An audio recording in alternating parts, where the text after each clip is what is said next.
Vamos explicar o que aconteceu em Juiz de Fora. Jaqueline Brasil, boa tarde. Boa tarde, Kovalik. Boa tarde para você.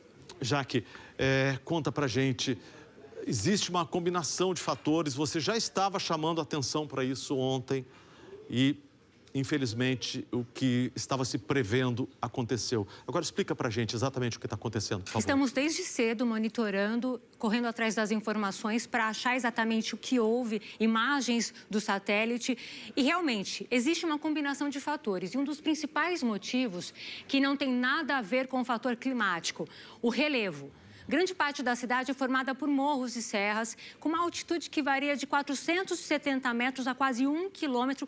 É como se fosse um conjunto de paredões com vale no meio. Então, essa condição naturalmente favorece o confinamento de nuvens de chuva no mesmo local.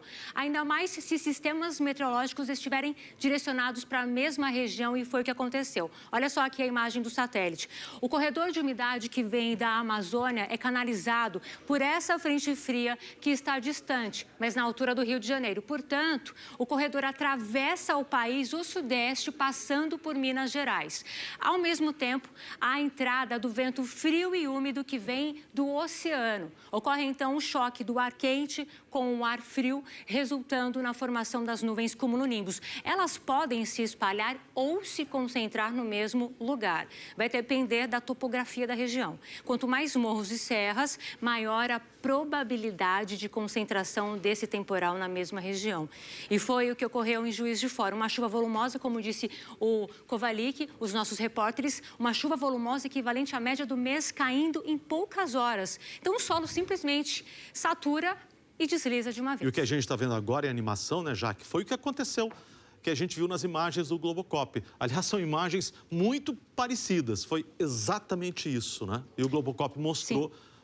A consequência disso. Sim, e tem um detalhe, esses sistemas têm se formado com mais frequência no sudeste, na altura do sudeste, porque o Oceano Atlântico está mais quente, 2 graus acima do normal. E essa explicação, Kovalik, ajuda a entender o que aconteceu em Juiz de Fora, mas também no Rio de Janeiro e no litoral de São Paulo, onde choveu bastante, a gente já falou sobre isso. Pois é, e como você citou, já que parte do estado do Rio também foi atingida pela chuva. Uma pessoa morreu em São João de Meriti, na Baixada Fluminense, uma idosa de 85 anos. Ela morreu afogada dentro de casa. A Ana Paula Santos, que já está aqui no nosso telão, vai atualizar as informações para a gente.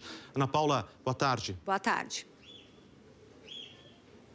Boa tarde para você, Kovalik, Jaqueline. Boa tarde a todos no Brasil que acompanham a gente aqui pelo Jornal Hoje. Olha, a cidade aqui de São João de Meriti decretou situação de emergência. Nesse momento, a água já baixou, mas hoje é um dia de muito trabalho para os moradores. Segundo a Defesa Civil aqui da cidade, 600 pessoas estão desalojadas. Mas o caso mais grave é de uma idosa de 85 anos que morreu no centro da cidade. Segundo informações de testemunhas, moradores ali vizinhos dessa senhora, o muro da casa dela caiu durante a tempestade e ela ficou presa durante esse alagamento. Segundo informações ainda da Defesa Civil aqui de São João de Meriti, ontem choveu em apenas meia hora mais de 100 milímetros. A Jaqueline Brasil acabou de falar sobre isso aqui. É muita água em pouco tempo. Nós temos informações também que em todo mês o acumulado já chega a mais de 500 milímetros. Isso é 4 vezes a média histórica do município para fevereiro. Outros 2 municípios aqui da Baixada Fluminense também foram atingidos. Duque de Caxias, que está com muitos pontos de inundação. Por lá, os pedestres precisaram esperar a água baixar em cima de uma passarela. Em Belfor Roxo, algumas ruas ainda amanheceram alagadas hoje. São todas cidades aqui da Baixada Fluminense, uma pertinho da outra, que foi a região ali mais afetada pelas chuvas aqui na cidade do Rio de Janeiro. Tá? Vou mostrando para vocês que hoje foi uma manhã de trabalho para os moradores. Essa aqui é a casa de um deles. A gente vai mostrando que ele não conseguiu salvar nada.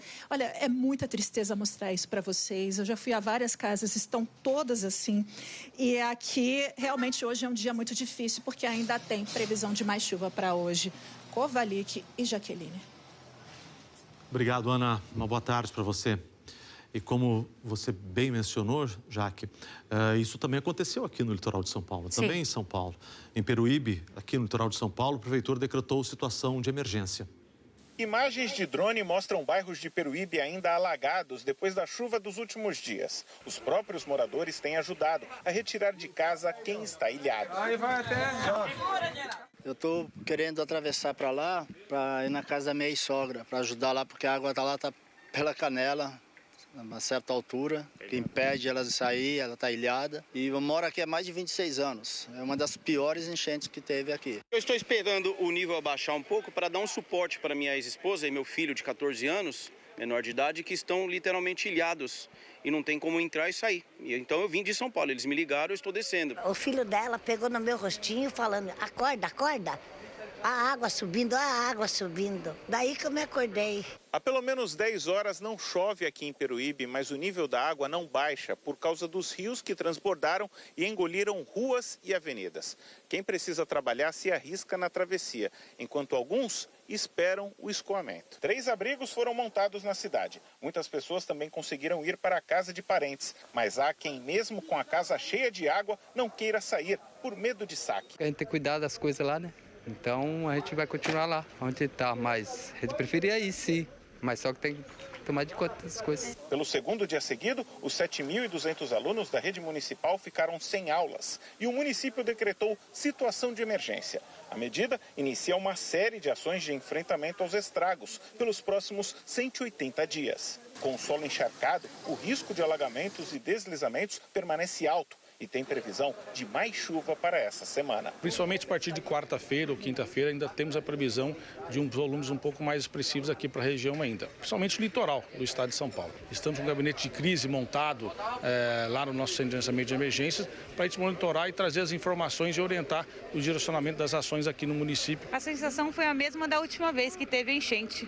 Sofrimento. Porque a gente trabalha tanto para ter e perder tudo. E é uma tristeza. Sofrimento, como ela disse. Sofrimento. Agora, já que o que todo mundo quer saber nesse momento, pode chover mais? Vamos lá, então. Peruíbe, litoral sul. Hoje, a chuva deve ser menos expressiva. Não está no alerta de temporal. De qualquer forma, a Defesa Civil do Estado deixa em alerta porque, como a gente viu, o nível de rios está bem elevado, o solo está muito molhado. O alerta para hoje vale para o litoral norte de São Paulo, grande parte do estado, incluindo a região metropolitana, Rio de Janeiro inteiro, Espírito Santo e Minas Gerais também. Essa chuva ela pode provocar problemas, muito cuidado. Os maiores volumes hoje estão previstos para Minas Gerais, de 60 a 80 milímetros. Em Juiz de Fora, por exemplo, em Ubá, 50 milímetros. No Rio de Janeiro, destaque para São João de Meriti, Mangaratiba, com 45, 30 milímetros. São Paulo, Ubatuba, litoral norte e Guarapari, no Espírito Santo, com 30 milímetros. Nas capitais do Sudeste, pode chover forte. Em Belo Horizonte, Vitória, Rio de Janeiro, São Paulo um pouco menos, temperaturas de 24 a 32 graus. E Jaque, como é que fica o tempo nas outras regiões do país? Tem alerta de temporal também, está bem espalhado por várias regiões, áreas do Rio Grande do Sul, Mato Grosso do Sul, sul de Mato Grosso, de Goiás, também do Amazonas, cruzando até o norte da Bahia, além do norte do Maranhão, Amapá e também interior do Ceará, do Rio Grande do Norte e Paraíba. Pode chover forte nessas capitais aqui, Campo Grande, Cuiabá, São Luís e Belém, com temperaturas de 27 a 29 graus. Tempo firme hoje só no norte do Amazonas e em Roraima. Onde está verde aqui, chuva, mas o sol também vai aparecer. Quer ver só, em Porto Alegre, por exemplo, até chove, mas a máxima é de 31 graus, ajudando a esquentar esse sol. 32 em Porto Velho. Salvador, com 33 e 34, com muito sol, em Boa Vista. E algum destaque para os próximos dias? Tenho 2, vou falar rapidamente aqui para vocês, porque o calor vai continuar. Tempo abafado até o fim da semana, portanto, até o final de fevereiro. Esse calor aqui ajuda a formar as nuvens de chuva, como eu sempre falo. Outro destaque justamente sobre chuva. Amanhã, uma baixa pressão vai se formar na altura do litoral de São Paulo e Rio de Janeiro. O que vai acontecer?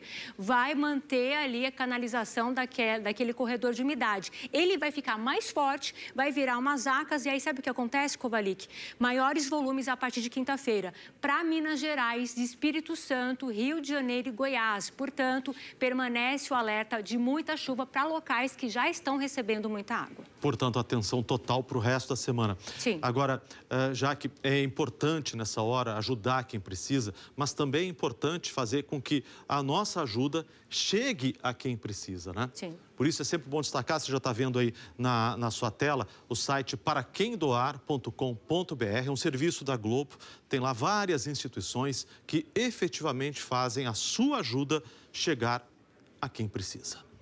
Acesse lá e faça a sua parte. Obrigado, Até amanhã, Jaque. Boa tarde. Tchau, gente. Olha, ainda hoje a gente volta a falar sobre as buscas por sobreviventes.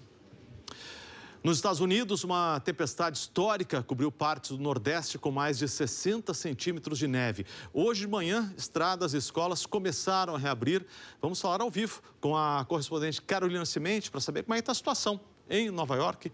Carol, conta pra gente, por favor. Boa tarde.